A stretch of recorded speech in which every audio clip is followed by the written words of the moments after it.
말씀 갈라디아서 3장 10절부터 14절까지 보겠습니다. 갈라디아서 말씀 3장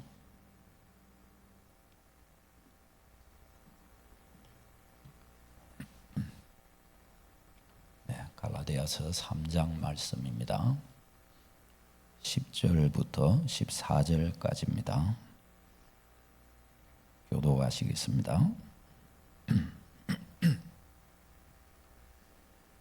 물은 율법 행위에 속한 자들은 저주 아래에 있나니 기록된 바 누구든지 율법책에 기록된 대로 모든 일을 항상 행하지 아니하는 자는 저주 아래에 있는 자라 하였음이라.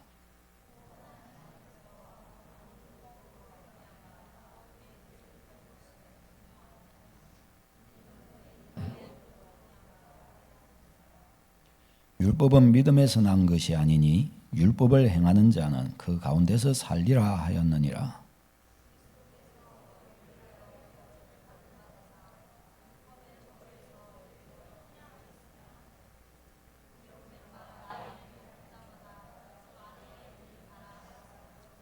같이요. 이는 그리스도 예수 안에서 아브라함의 복이 이방인에게 미치게 하고 또 우리로 하여금 믿음으로 말미암아 성령의 약속을 받게 하려 함이라. 아멘. 아멘. 율법 아닌 믿음으로 신앙하라라는 제목으로 말씀을 전하겠습니다. 이 갈라디아서 말씀은 우리에게 두 종류의 신앙 형태를 우리에게 가르쳐 줍니다. 소개를 합니다. 첫 번째가 율법 행위에 의지한 신앙생활입니다. 율법 행위에 의지한 신앙생활. 하나님께서 주신 이 율법을 잘 지켜서 하나님의 칭찬을 받고자 하는 것입니다.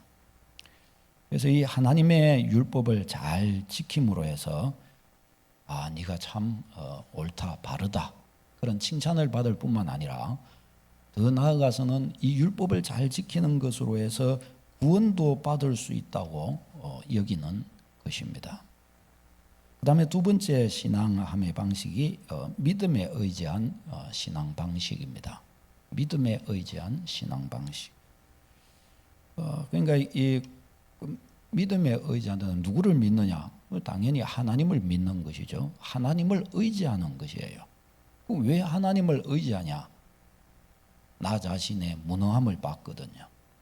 나 자신은 내가 나를 보니까 내가 너무 무능하고 연약하고 아무것도 아니에요. 나 자신은 하나님 앞에 보니까 하나님 앞에 칭찬받을 만한 거리가 아무것도 없어요.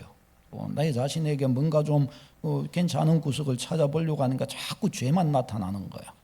그러니까 하나님 앞에 칭찬 앞에 나가면 뭐 칭찬받을 만한 거리도 없고 또 특별히 하나님 앞에 내세울 만한 것도 없어요. 아무리 잘한다고 해도 하나님을 기쁘시게 할 만한 수준도 되지 못합니다. 그러니까 뭐 하나님을 어떻게 기쁘시게 할 만한 것이 없어요. 그러니까 이 사람은 무엇에 의지하는가? 하나님의 사랑하심, 하나님의 긍휼하심, 하나님이 나를 불쌍히 여겨주실 바로 거기에 자기 자신을 의지합니다. 나는 소위 말하면 하나님 앞에 인정받을 만한 실력도 없고 능력도 없기 때문에 다른 것으로는 도저히 뭐 하나님의 어떤 인정을 받을 길이 없는 것입니다. 그러니까 나를 긍휼히 여겨주십시오. 하나님 나를 불쌍히 여겨주십시오. 거기에 의지하는 것입니다.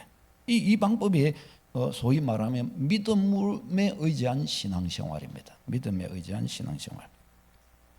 그러면 성경이 우리에게 요구하는 신앙은 어떤 것인가? 바로 이 두 번째, 믿음에 의지한 신앙입니다.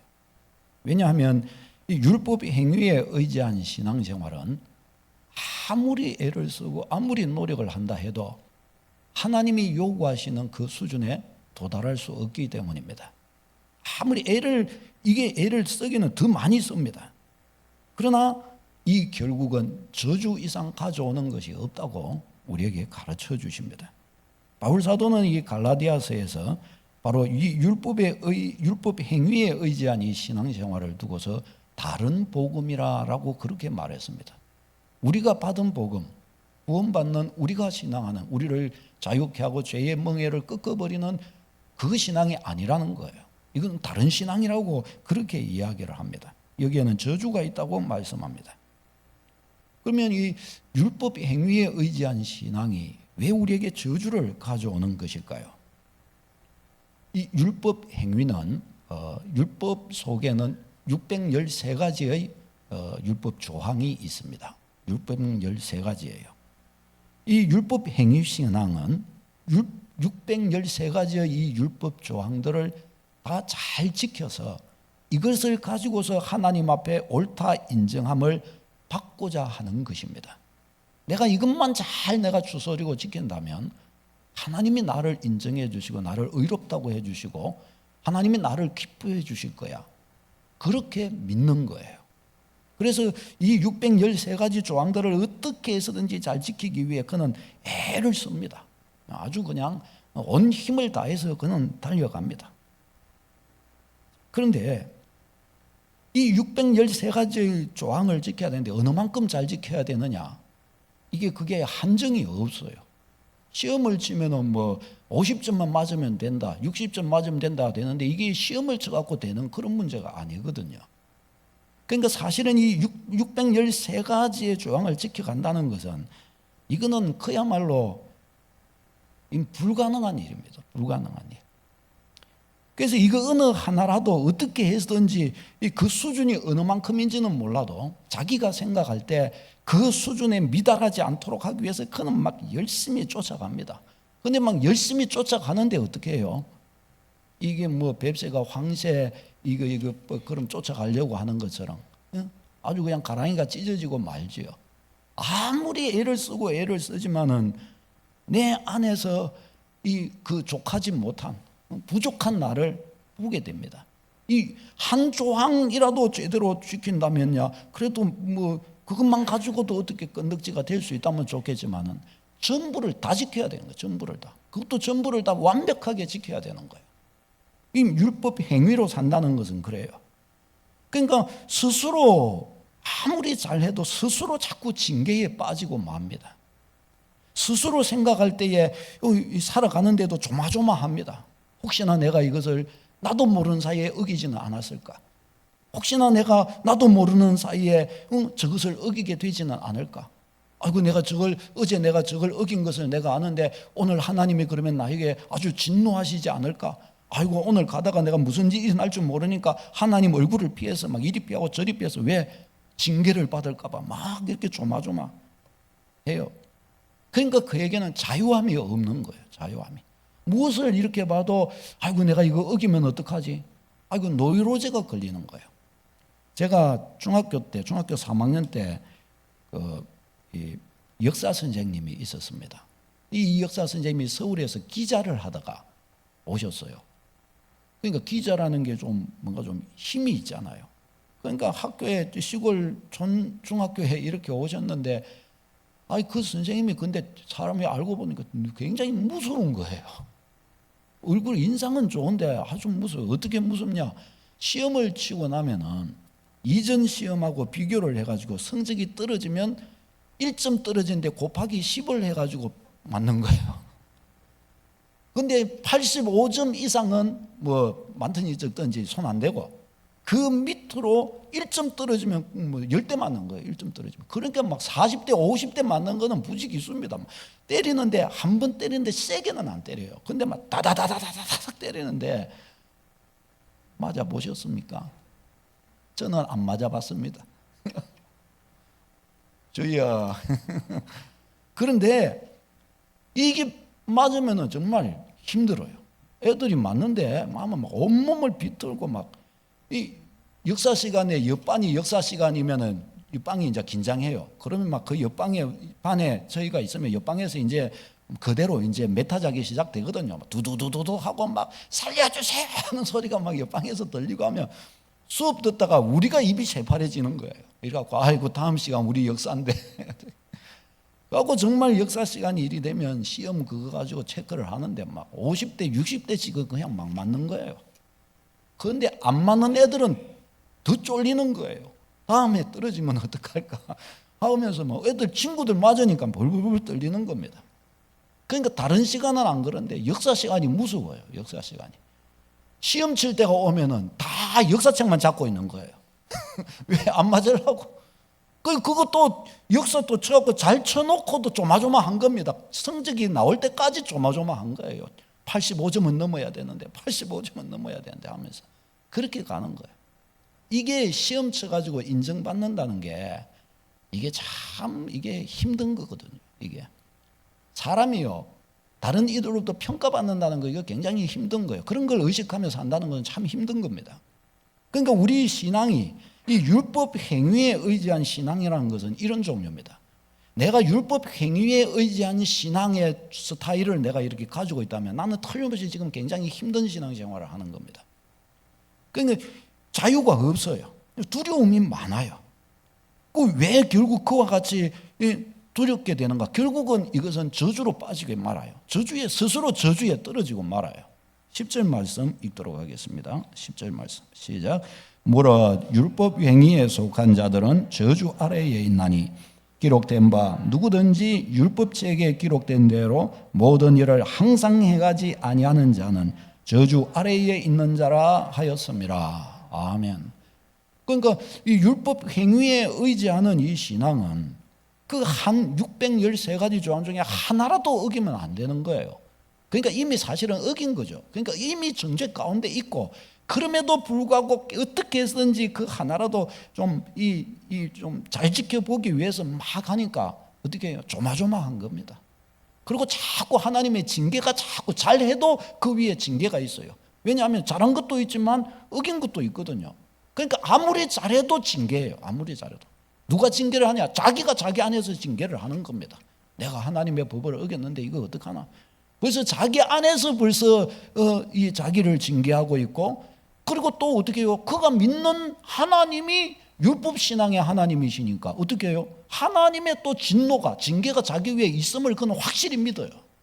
그러니까 어떻게 해요? 그러니까 불안한 거예요.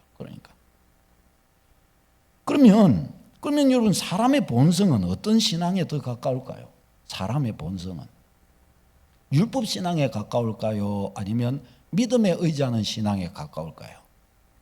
우리 자신을 한번 생각해 보십시다. 여러분은 율법의 행위에 의지하는 신앙의 스타일이 좀 비중이 큰 것 같으십니까? 아니면 하나님의 은혜, 소위 믿음에 의지하는 신앙의 스타일이 그런 비중이 더 큰 것 같으십니까? 어떠십니까? 나는 율법, 나는 믿음, 나머지는 다 모르겠어요. 이 손 안 든 것은 틀림없이 율법이 상당히 많다고 여기는 것이 아니실까 또 싶기도 하네요. 사실 여러분 가만히 보면 율법 행위에 의지한 이 신앙이 도달할 수 없고 힘든 거예요. 근데 사실은 우리 본성은 이 율법 신앙 쪽으로, 율법 행위에 의지하는 신앙 쪽으로 가는 게 쉽습니다. 이게 왜 그러냐? 율법 행위에 의존하는 것은 뭐가 좀 원인과 결과가 뚜렷하게 보입니다. 이게 사람의 사는 방식이거든요. 예를 들어서 일을 했으면 이런 대가가 주어지는 것, 이게 사람의 방식이거든요. 그러니까 예를 들어서 율법 행위로 의롭다 하심을 받는다, 이것은 어떻게 해요? 내가 의로운 만큼 의롭다 하심을 받는다는 겁니다. 그러니까 내가 한 일이 그 수고가 다 거기에 드러나는 거예요. 그러니까 사람들은 일반적으로 어떻게 해요? 이게 쉬운 거예요. 이게 우리 일반 정서와는 딱 맞는 거예요, 이게. 그러니까 자기도 모르는 사이에 우리가 하나님을 신앙할 때 이 방식을 자기도 모르게 사실은 택합니다. 우리 거의 대부분 다 사실은 이 율법 행위에 의지하는 것이 거의 태반이라고 볼 수 있습니다. 이제 좀 있으면 보면은 생각해 보면 되겠는데요. 그러니까 이 율법 행위에 의지하면 눈에 보이는 게 있고 손으로 잡히는 게 있고 뭔가 또 인정받을 만한 것들이 있는 거예요. 예를 들어서 보라, 나는 이렇게 한다. 나는 일주일에 기도를 내가 몇 시간 하는지 아냐? 내가 일주일에 교회를 10번 이상씩 왔다 갔다 하고 나는 이런 일로 10년 이상을 하나님을 섬기며 내가 경외하고 있다. 와, 진짜 그렇게 하셨습니까? 와, 그럼 나는 내 신앙 보통 신앙 아니야. 와, 정말 대단하십니다. 그래서 이게 사람 본성하고 맞거든요. 이렇게 되는 게. 그리고 또 자기가 한 일에 대해서 또 손으로 뭔가 잡을 만한 것들이 있잖아요. 그러니까 폼도 나고 눈에도 보이고 이렇게 하니까 이 사람들은 이쪽으로 자기도 모르는 사이에 끌리는 거예요. 그리고 그것을 보면서 사람은 마음으로 자꾸 안심을 하려고 합니다. 왜? 내가 하나님을 위해 이렇게 했으니 하나님 나를 버리지 않으실 거야. 내가 이 일주일에 10번씩 내가 맨날 교회 뜰을 밟았으니 하나님은 절대로 나를 버리지 않으실 거야. 마치 이런 것처럼 그렇게 생각이 되어지는 거예요. 그렇게. 근데 사실상 이런 속에서 그의 내면은 자유하지를 못합니다. 평강을 얻지 못한단 말이죠. 스스로의 사실은 그는 표준적으로 이렇게 볼 때는 다른 사람보다 훨씬 더 규범적이고 훨씬 더 어떤 하나님의 계명을 붙들고 사니까 훨씬 더 어떤 면에서 믿음 생활을 잘한다고 볼 수도 있습니다. 그렇지만 그의 속에서는 자기를 징계하는 게 있습니다. 또 자기 죄를 스스로 알고 있습니다. 다른 사람들에게 자랑은 했고 또 다른 사람들의 축하를 이렇게 받든지 칭찬을 이렇게 받았지만 그러나 사실상 그의 내면에는 고통이 있습니다. 말하지 못하는 고통이 있는 거예요. 자기는 알거든요. 자기의 부족한 것과 자기가 어긴 것이 뭔가를 알고 있거든요. 그러니까 자기 내면은 고통하는 거예요. 자기 내면 안에서 자기 자신과 화목은 안 되는 거예요. 그러니까 외적으로 살 수밖에 없는 거예요. 외형적으로. 신앙의 방식이 외형적으로 갈 수밖에 없어요. 그래서 서기관과 바리새인들이 어때요? 이 율법 신앙으로 가기 때문에 자기도 모르는 사이에 자꾸 어떻게 돼요? 외식에 빠지는 거예요. 외식에. 자꾸 막 거리에서 더 기도해서 사람들로부터 인정을 받으려고, 이게 아니면 자기가 구원받았다는, 하나님의 자녀라는, 하나님이 나를 의롭다 여기셨다는 것을 확인할 길이 없거든요. 그러니까 이런 것으로 자꾸 족함을 얻으려고 그러는 것이에요. 그러니까 이런 쪽에 자꾸 갈함이 찾아와요. 사람이란 것은 자기 내면 깊은 곳에서 자기와의 화목 속에서, 자기와의 평화 속에서, 깊은 속에서 이런 안심과 평안이 올라와야 이게 진짜가 되는 거거든요. 근데 이게 안 되니까 어떻게 되는 거예요? 외부로부터 자꾸 이것을 채우려고 그렇게 되는 것입니다. 그러니까 이거 안 되니까 자꾸 또 더 그렇게 또 하려고 하게 되는 거예요. 그러니까 어떻게 돼요? 힘들어요. 힘들게 되고 많은 것입니다. 반면에 믿음에 의지한 신앙은 어떤가 하면 처음부터 자기는 아니라는 것을 알고 있습니다. 그래서 처음부터 낮은 자로 갑니다. 그는 말합니다. 저는 잘 아는 것이 없습니다. 저는 그저 하나님의 은혜에 의지해서 삽니다. 보세요. 저는 아까도 저는 실수했고, 보세요. 저는 나 같은 거는 뭐 그냥 나 같은 거는 뭐 누가 나 같은 게 무슨 다른 사람 뭐 귀여움을 받을 것이나 어디 있겠으며, 저는 그야말로 저는 죄인입니다. 나 같은 죄인을 그래도 하나님이 인간이라고 이렇게 취급해 주시는 것이 나는 감사하고, 그저 저 같은 사람은 그냥 이렇게 주의 뜰을 밟는 것만도 감지덕지하고 너무너무 감사합니다. 저는 자랑할 것이 아무것도 없네요. 저는 이렇게 보니까 제 뒤안길을 보면 죄 지은 것밖에 없고 그저 하나님 앞에 죄송한 것밖에 없네요. 처음부터 그는 이와 같이 해버려요. 처음부터 이렇게 저 낮은 자리로 가버려요. 죄인인 자기의 모습을 나타내버리는 거예요. 그러니까 어떻게 해요? 사실상 이런 것은 우리 인간의 본성하고 안 맞아요. 이게 이런 자리로 내려가는 게 우리의 본성과 안 맞아요. 좀 잘난 체 해야 되고, 좀 다른 사람에게 자랑할 만한 것이 있어야 되고, 또 가능하면 좀 높은 자리에 있고, 이래야 좀 어깨 힘도 주고 좀 할 말도 있게 되고, 이러는 게 이것이 죄인의 본성이거든요. 죄인의 본성. 근데 이 믿음에 의지한 신앙은 처음부터 이렇게 저자세로 이렇게 가게 되니까 이게 죄인인 인간의 본성과 맞지가 않는단 말이죠. 자, 그런데 참 이상하게도 진정한 참 자유 안식이라고 하는 것이 어디에 기드느냐? 율법 행위에 의지하는, 이거는 굉장히 모범적으로 어떤 면에서 칼같이 어떤 면에서 사는 면이 있지만, 그런데 이상하게 거기는 두려움과 떨림이 있어요. 반면에 뭐가 나사 하나 빠진 것처럼 이렇게 나는 바보예요. 나는 뭐 잘할 것도 없어요. 뭐 그러는데 이상하게 참 자유는 거기에 깃들이는 거예요. 여러분, 이게 이상한 겁니다. 이게 왜 그런 거 있잖아요. 처음 차를 운전해 보시는 분은 아시지만, 차를 처음 사가지고 운전을 이렇게 하면 제일 조심스럽고 힘들 때가 언제입니까? 목사님, 저는 차를 안 사봐서 모르겠습니다. 새 옷을 입을 때에도, 옷을 입고 살 때에도 언제가 제일 힘들어요? 조심스러워요. 새 거 처음 입을 때, 다리 가지고 막 예쁜 게 갖고 처음 입었을 때, 이거 구두 깨끗하게 닦고 옷도 막 잘 입어갖고 이렇게 하고 딱 나가는데 비가 와요. 이거 뭐 그날 힘들어요. 그날 힘들어요. 이거 뭐 어떻게 이거 비 안 맞으려고 어떻게 구중물 몸에 옷 신발을 안 묻게 하기 위해서 막 이리 피하고 저리 피하고 얼마나 힘든지. 예전에 오래전에 이제 저희 형님이 처음 이 아반떼 처음 나왔을 때, 그때 형님이 흰 차로 딱 그걸 샀는 거예요.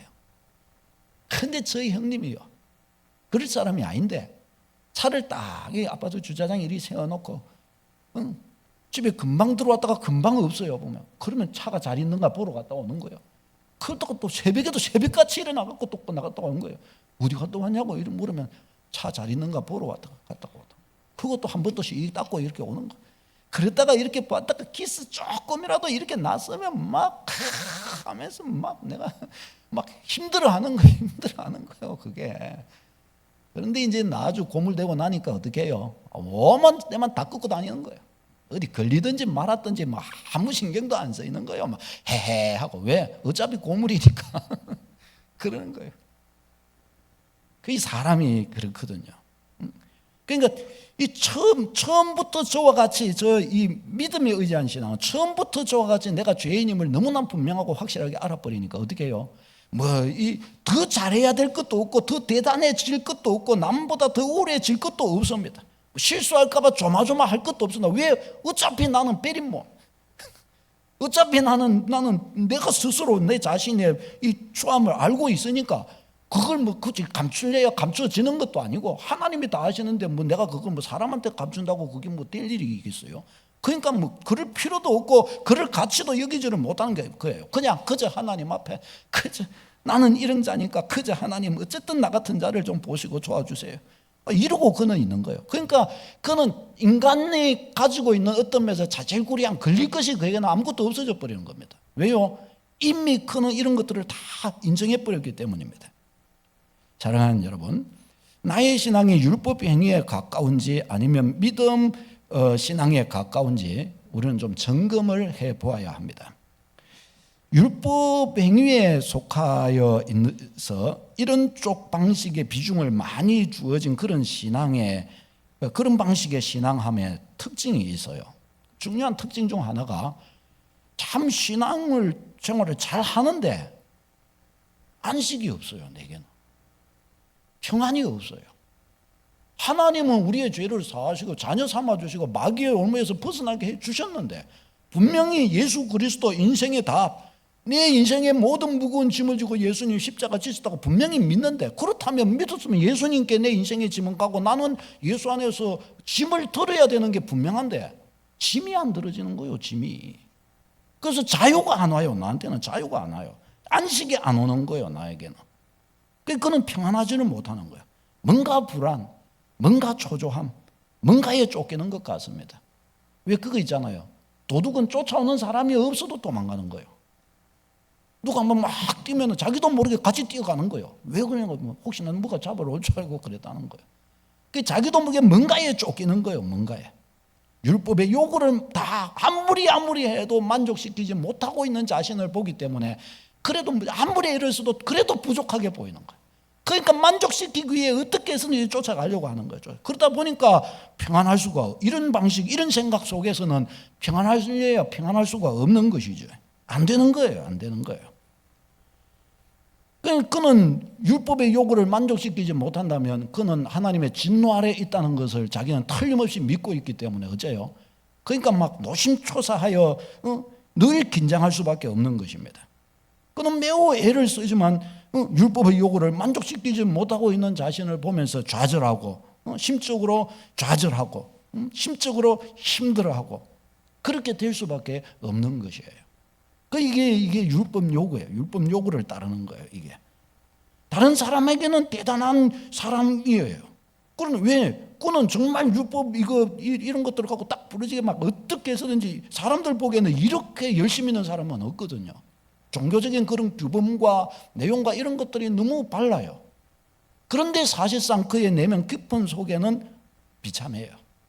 자기 안에서는 만족함이 없고 자기 안에서는 자기를 정죄해요. 그러니까 고통스러운 거예요. 그 다음에 두 번째, 이 율법 행위에 의지한 신앙은 좀 뭐라고 할까, 좀 많이 비판적이에요. 뭘 많이 비판을 잘해요. 비판을. 자기 기준을 그거 가지고서 잘잘못을 따지고 이와 같은 저런 것들을 평가하기를 좋아하게 돼요. 자기도 모르게. 왜냐하면 나는 그 외적인 규범을 가지고서 나는 이걸 잘하거든요. 근데 그렇지 못한 누군가를 이렇게 보게 될 때, 나의 어떤 면에서 그 수준에 따라오지 못하는 뭔가를 보게 될 때 그만 싫은 거예요. 그만 만족스럽지가 못한 거예요.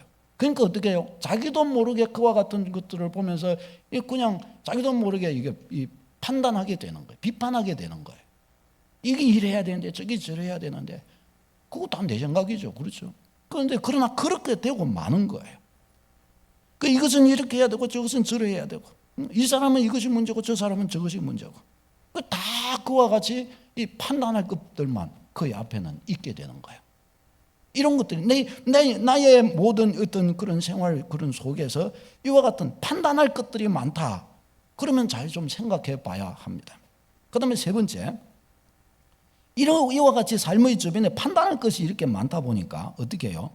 필연적으로 그의 속에는 불평과 원망 같은 것이 많아져요.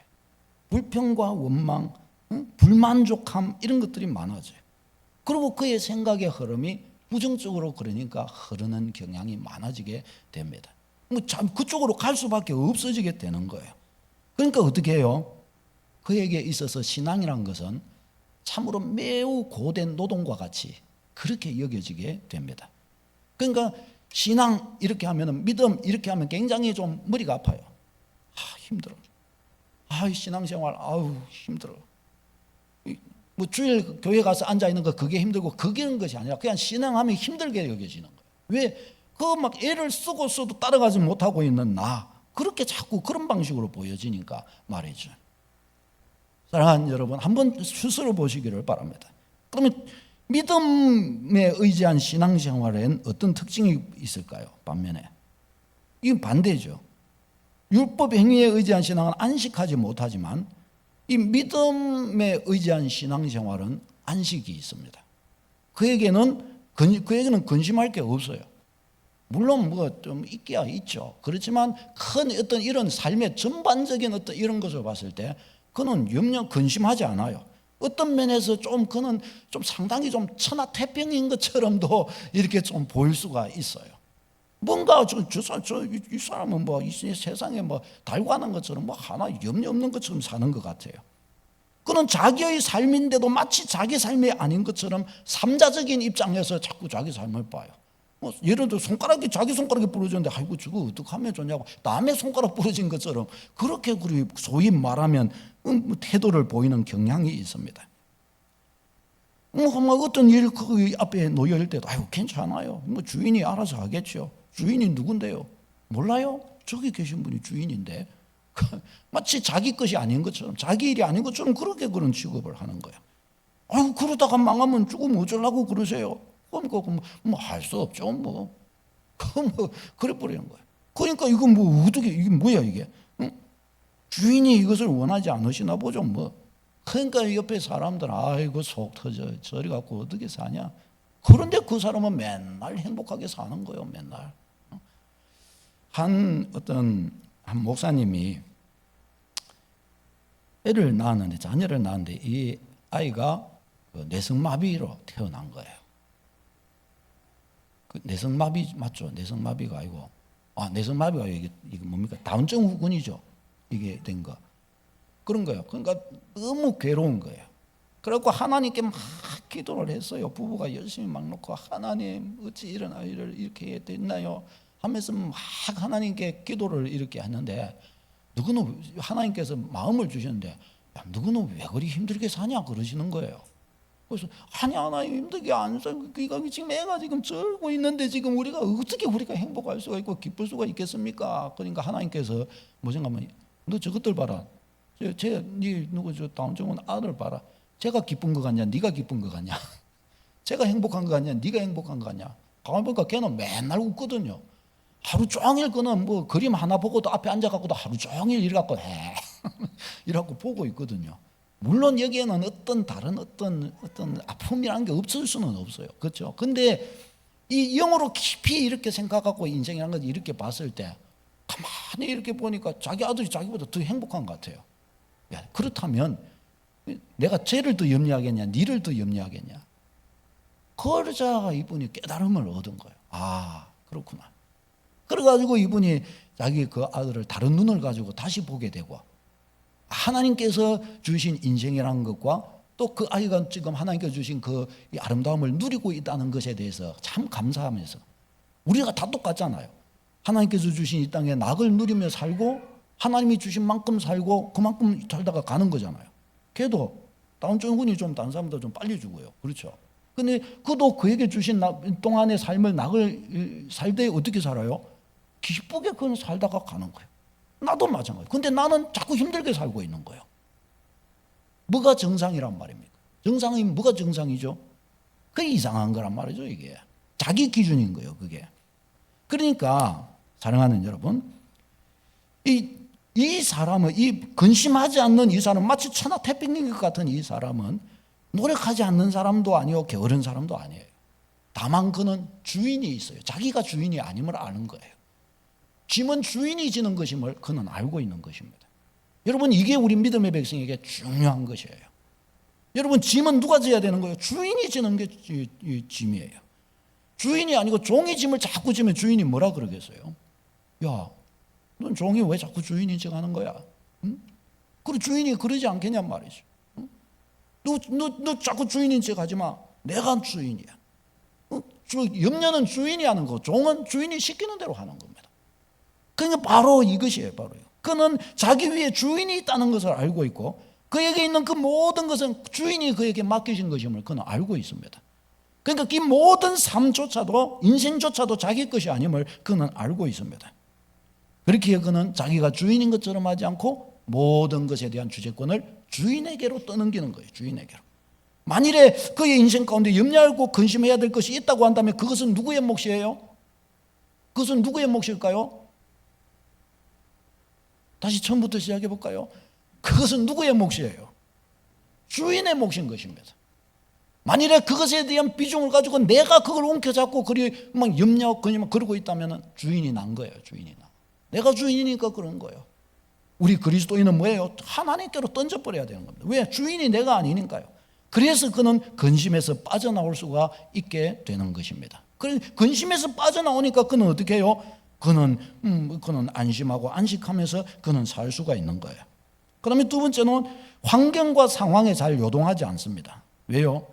하나님이 모든 것을 주관하신다는 사실을 알고 있기 때문에. 그는 자기 보기에 좋고 나쁘고 그런 것에 의지하지 않습니다. 하나님의 주관하심을 그는 믿어버립니다. 봄이 지나면 여름이 오는 것을 당연하게 여기고, 여름이 지나면 가을이 오는 것을 당연하게 여기고 하나님께 맡겨버립니다. 하나님이 가을을 주신다는데 내가 그걸 어떻게 막아설 수 있는가? 그걸 믿어버리고 그걸 즐겁게 생각하고 그것을 좋아합니다.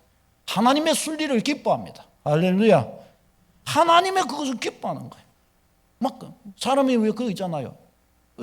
어젠가 그 어떤 그 연예인이 젊었을 때 굉장히 예쁘신 분이었는데 나이가 많이 드셨는데 이분이 카메라에 사진을 딱 찍었는데 제 눈에는 괴물처럼 보이더라고요.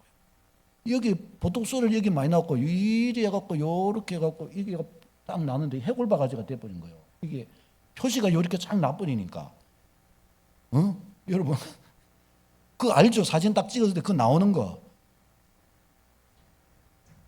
물론 뭐 그렇게 좀 해도 그건 뭐라고 하기는 그래요. 그러나 뭐예요? 자기에게 주어지는 사람이라고 하는 인간이라고 하는 존재가 자기에게 주어진 그 세월을 사람이 어떻게 이겨요? 그것을 인정하고 받아들이는 것 속에서 뭐예요? 최고의 아름다움이라는 게 사실은 더 있는 겁니다. 나무도요, 쭉 뻗은 나무가 이 좋은 게 예쁜 거 그것만 아니에요. 막 이상하게 뒤틀리고 있는데 그거 보는 시각에 따라서 오히려 그게 더, 저기 진짜 작품인데 오히려 더 그게 그렇게 보일 수 있는 것이에요. 다 보는 시각의 문제인 겁니다. 보는 시각의 문제. 사랑하는 여러분, 하나님의 순리를 그는 다 받아들여 버리는 거예요. 그러니까 어떻게 해요? 환경과 상황에 요동하지 않는 거예요. 하나님을 받아들입니다. 그 다음에 세 번째, 믿음의 이 걸음은 그래서 굉장히 낙관적이고 긍정적입니다. 저도 참 제가 저 자신을 볼 때 제가 이런 종류에서 상당히 부족하다고 생각이 들어요. 저는 좀 약간 염세적인 데가 있어요. 저는 조금 좀 칙칙합니다. 겉은 번지르한데 좀 속은 좀 칙칙한 데가 있다고 생각이 들어요. 저는 조금 뭐랄까 좀 점액질, 이 기질로 치자면 점액질입니까? 좀 그쪽이라는 것 같아요.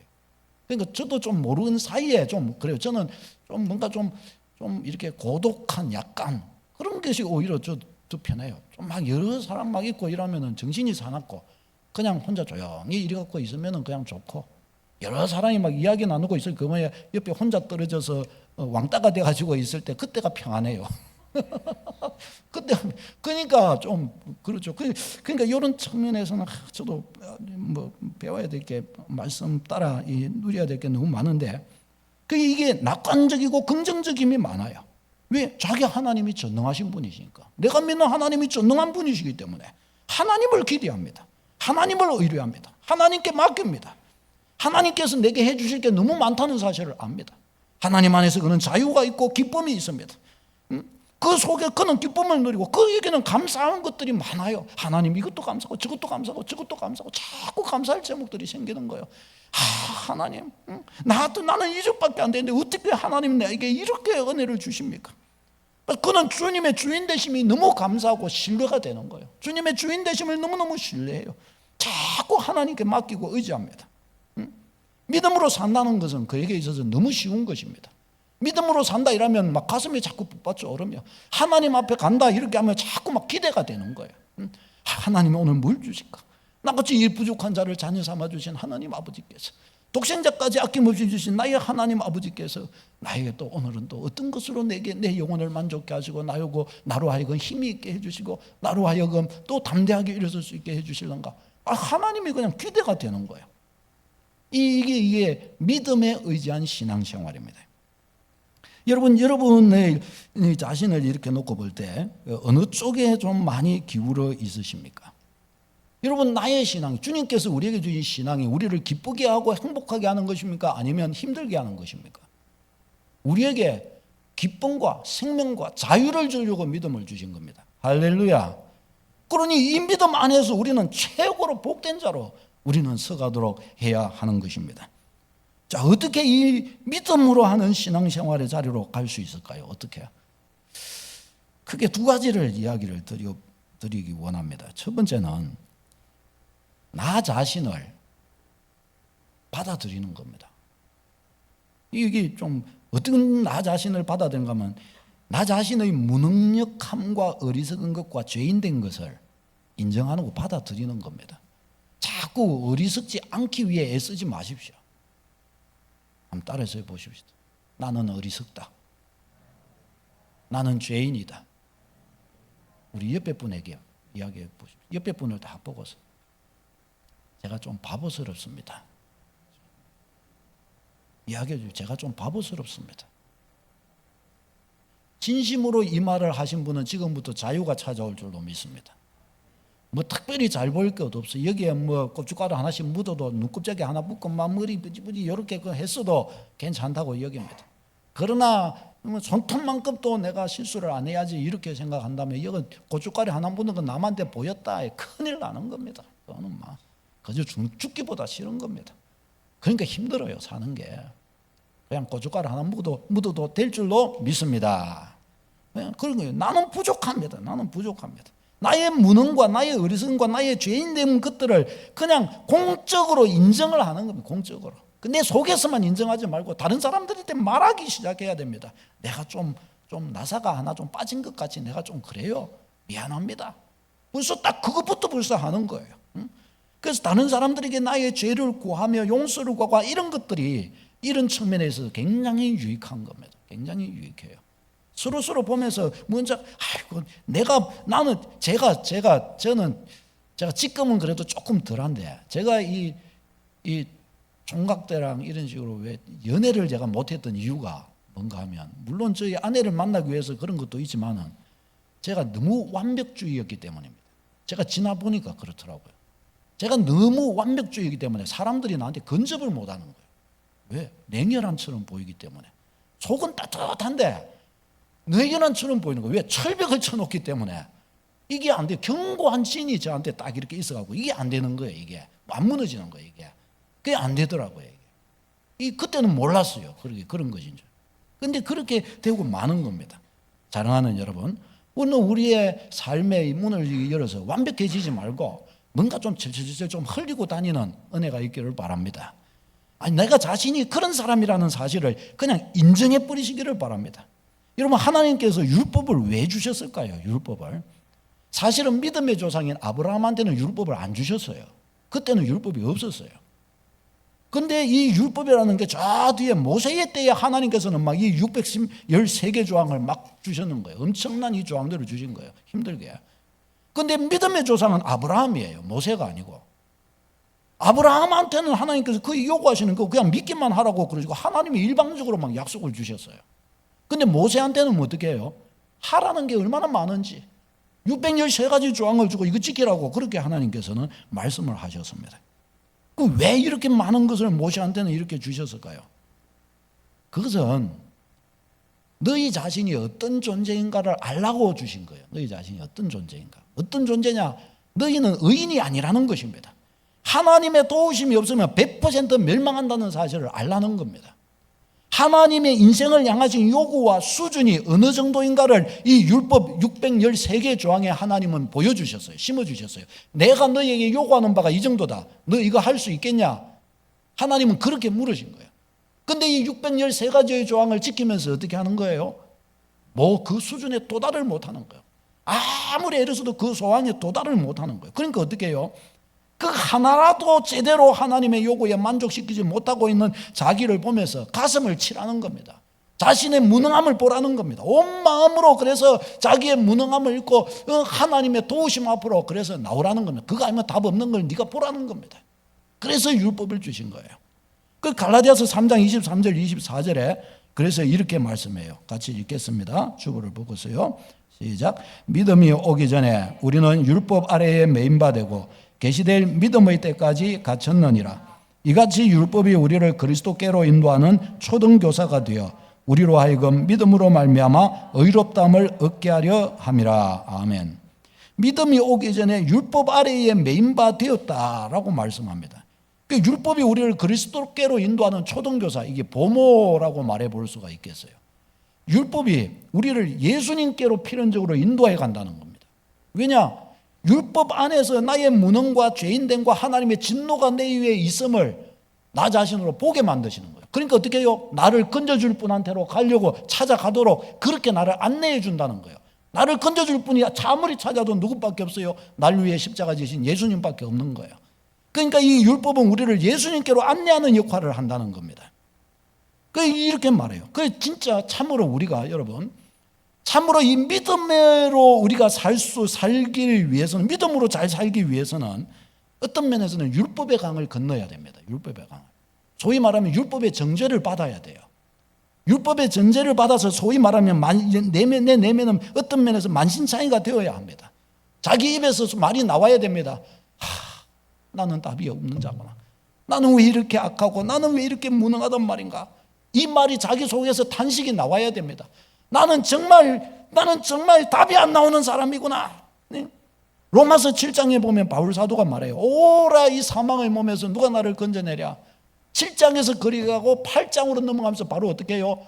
그러므로 생명과 사망의 법이 생명의 성령의 법이 죄와 사망의 법에서 건져냈다. 그렇게 비로소 고백을 하는 거예요. 그러니까 율법의 정죄하는 게 먼저 나를 때리고, 그래서 나의 죄인됨과 나의 악함과 이거 앞에서 탁 끄꾸러지고, 그러고 나서야 비로소 뭐가 나오는 거예요?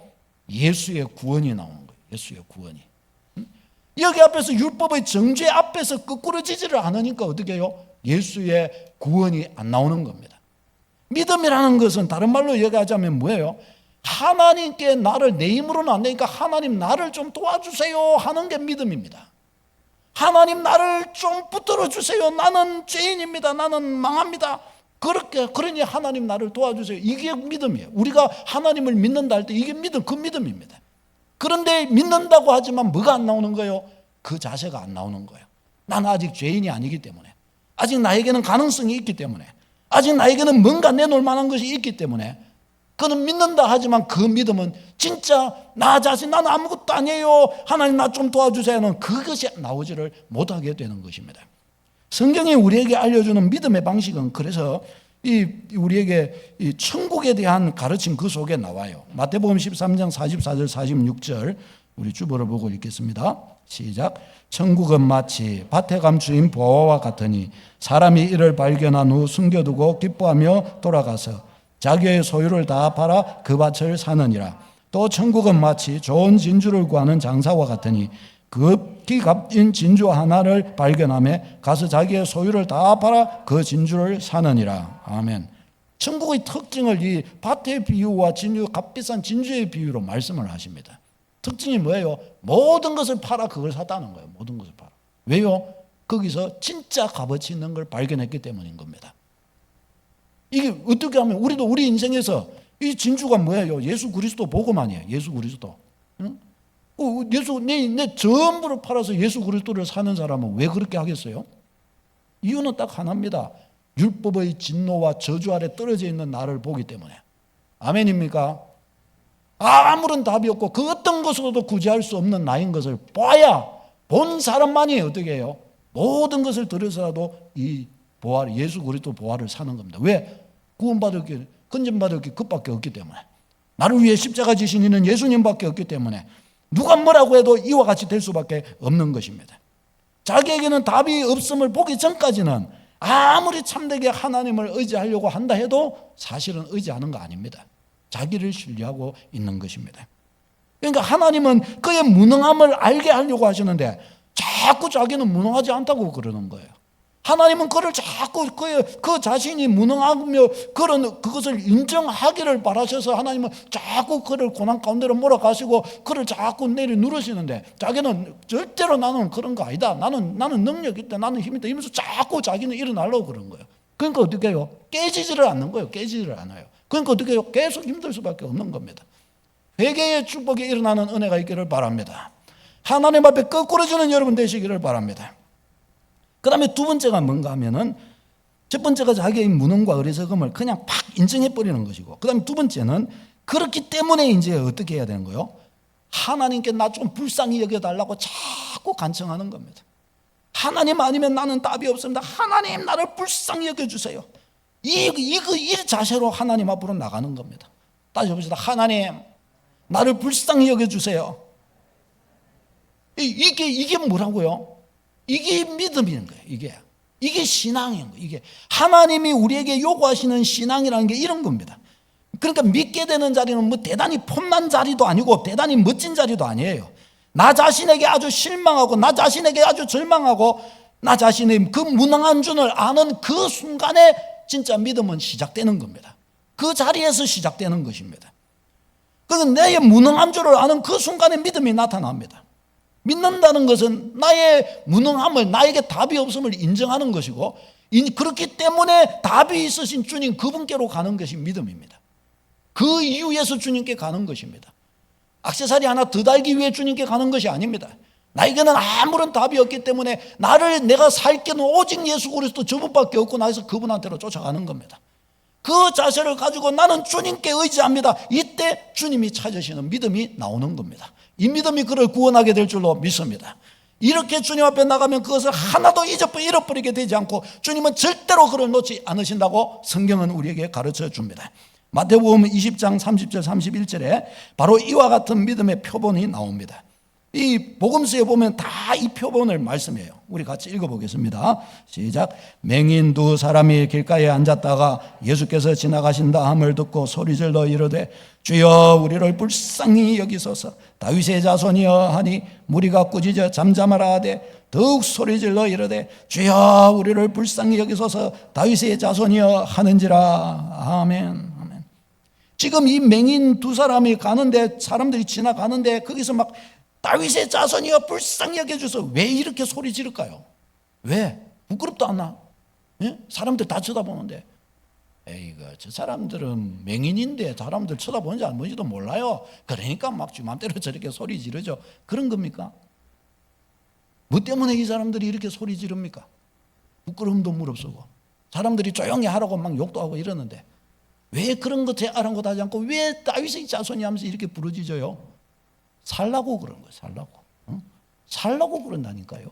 이 비참한 자기의 이 처지, 이것을 자기들은 알고 있기 때문에 더 이상 이 비참한 속에 주님이 지나가시고 우리를 고쳐주실 수 있다는데 내가 더 이상 내가 이렇게 비참하게 살 이유가 있나?